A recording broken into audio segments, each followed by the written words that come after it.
चलिए अभी जो हम लोग पढ़ रहे हैं वो क्या है, तत्वों का आवर्त वर्गीकरण। क्या पढ़ेंगे? तत्वों का अल्लाह नहीं आवर्त वर्गीकरण। अब चलिए समझते हैं यहाँ पे। आखिर यहाँ पे तत्वों का आवर्त वर्गीकरण में हम बताया भी तुरंत कि 118 तत्व टोटल खोजा गया, उसमें से 94 क्या है, प्राकृतिक अवस्था में पाया जाता है ना। प्राकृतिक अवस्था मीन्स क्या होता है कि वो खुले अवस्था में पाया जाएगा, जैसे गोल्ड है ना, जैसे सिल्वर। लेकिन कुछ कुछ ऐसे चीज हैं जो प्राकृतिक अवस्था में नहीं पाए जाते हैं, वो मिक्स के साथ मिलेंगे। जैसे आयरन है तो आयरन अकेला नहीं मिलेगा, है ना। हीरा है तो वो एक अलग में नहीं मिलेगा, साथ में ही मिलेगा। बात समझ में आ गया? तो चलिए यहाँ पे हम लोग समझते हैं कि सबसे पहला अगर आवर्त वर्गीकरण का बात किया जाएगा तो सबसे पहला किसी एक साइंटिस्ट का नाम लिया जाएगा जिसका नाम है डोब्राइनर। क्या नाम है? सबका अलग अलग अपना अपना एक नियम बनाया गया है कि डोब्राइनर करते क्या है। तो डोब्राइनर बताएं कि अगर किन्हीं दो लगातार तत्वों जिनकी परमाणु द्रव्यमान है, अगर 3 हम तत्व लेते हैं, त्रिक मतलब कितना रे? डोब्राइनर का त्रिक नियम ये कहता है कि त्रिक मतलब 3 गो तत्व हमको लेना है, उसके बढ़ते हुए परमाणु द्रव्यमान के अनुसार। कैसे लेना है? बढ़ते हुए परमाणु द्रव्यमान के अनुसार। तो उसका बीच वाले का जो द्रव्यमान होगा ये दोनों तत्वों के औसत के बराबर होगा। अब देखिए समझिए, इसको हम बता क्या रहे हैं कि ये दोनों को हम जोड़ें, क्या करें? तो 39.1 और 6.9 कितना हो जाएगा टोटल? 45। और इसका 9 और 1 10, उसका 6 होगा ना। 45 और 1 6 होगा ना। अब यहाँ पे देख लीजिए, हम बोले थे क्या कि औसत कैसे निकाला जाता है। दो संख्या रहेगा तो दोनों को जोड़ देंगे, 2 से डिवाइड कर देंगे, यही ना।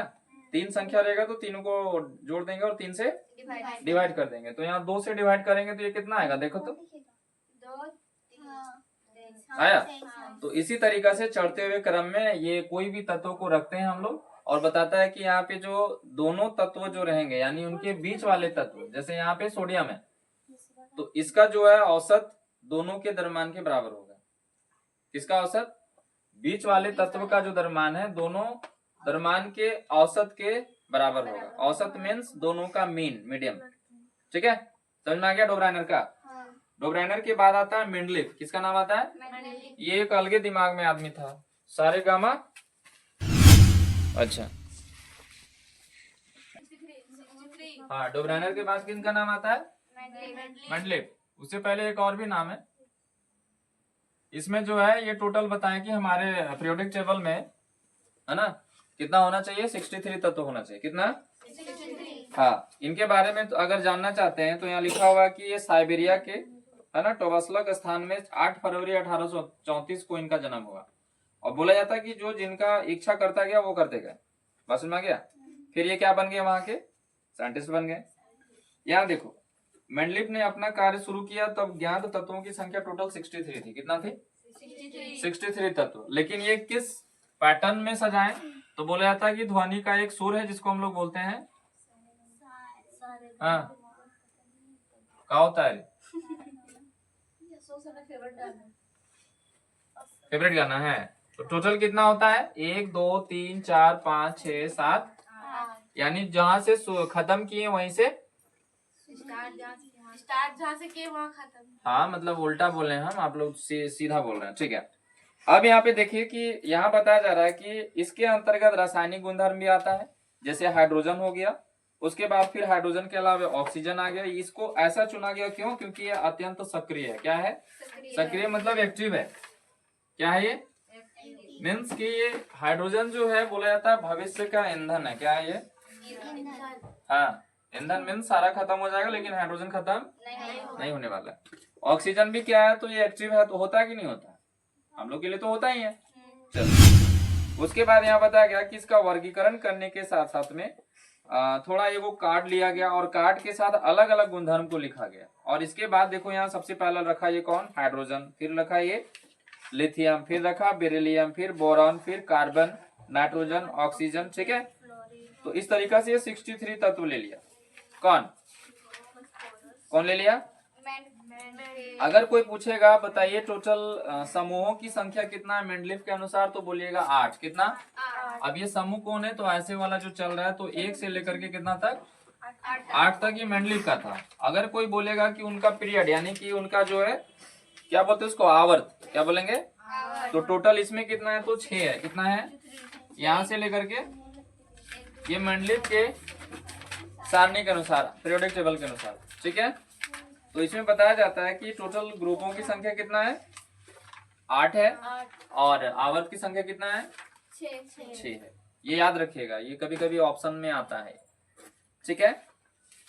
अब इनका उपलब्धियां क्या है, यानी क्या क्या ये खोज पाए। तो ये सबसे पहले जो है गुणधर्म के अनुसार, परमाणु द्रव्यमान के अनुसार बैठाएं सारे तत्वों को। कैसे बैठाएं, परमाणु द्रव्यमान के अनुसार। उसके बाद क्या है, तो ऑक्साइड का सूत्र लिखते गए, यानी जैसे अगर E2O3 लिखे हुए, इसका मतलब क्या है कि कोई भी यहाँ पे तत्व आ सकता है। जैसे हमको एल्युमिनियम यहाँ लिख देना है, तो क्या बन जाएगा, एल्युमिनियम ऑक्साइड बन जाएगा, ठीक है।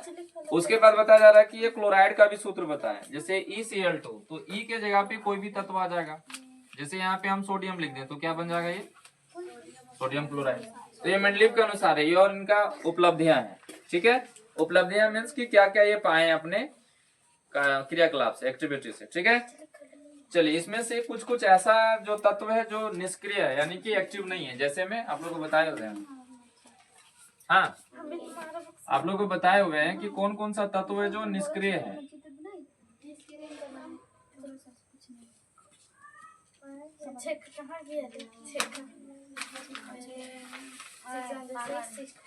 देखो, निष्क्रिय तत्व मतलब जिसका जो है ना 8 पूरा हो गया कक्षा। क्या हो गया है, तो हीलियम का 2 है, तो कक्षा पूरा है।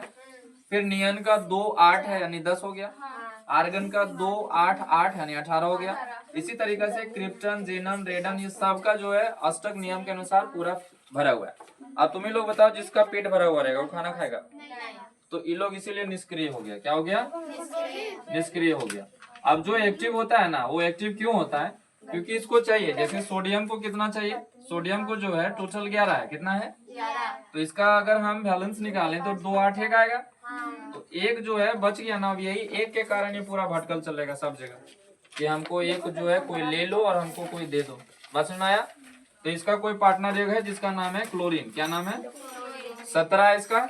यानी कि ये चाह रहा है किसी को हम एक दे दें, कितना दे दें, तो ये चाह रहा है किसी, कोई अगर ऐसा रहता जो एक हमको दे दे। देखिए, ये लॉ ऑफ अट्रैक्शन हम ही लोग के लिए यूज नहीं होता है, ये एनीबॉडी कोई भी जगह पे होता है। तो ये क्या कर रहा है कि एक हमको दे दे, और ये क्या कर रहा है, एक हम किसी को। तो दोनों यहाँ पे गिव एंड टेक हो गया, तो जाकर के एक यहाँ बनता है NaCl। क्या बनता है, दोनों का संयोजकता एक एक है ना, इसीलिए हम लोग क्या करेंगे, NaCl यहाँ बता दें। ये कैसे हुआ, तो ये देखिए एक्टिव इसको बोलते हैं, क्या कहते हैं। अब हम यहाँ पे नियन को ले आते हैं। क्या ले आते हैं, तो नियन के पास तो 2 और 8 है, इसके पास पूरा सेल भरा हुआ है, इसके साथ अभिक्रिया करेगा, करेगा। बस में आया। ये बोलेगा मेरा पेट भरा हुआ, तुम कहीं और जाओ, ठीक है। नोट करो इतना, फिर आगे चलते हैं। ये हम पहले भी सिखा चुके हैं।